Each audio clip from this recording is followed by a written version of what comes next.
Here's a quick and easy guide showing you how to restore all your Chrome tabs after the browser crashes.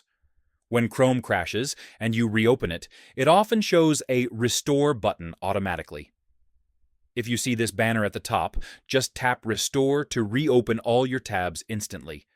If Chrome doesn't show the Restore option, you can still recover everything manually. Tap the three dots at the top right, select History. Here you'll see recently closed tabs, tabs from your last session, windows from last time.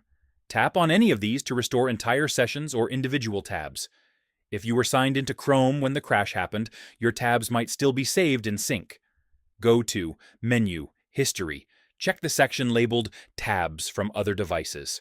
Here you can restore anything from your laptop, phone, or tablet. To avoid losing tabs again, try these simple fixes. Keep Chrome updated. Don't overload Chrome with too many extensions, clear cache occasionally, restart your device regularly. And that's it. Your Chrome tabs should now be fully restored after a crash.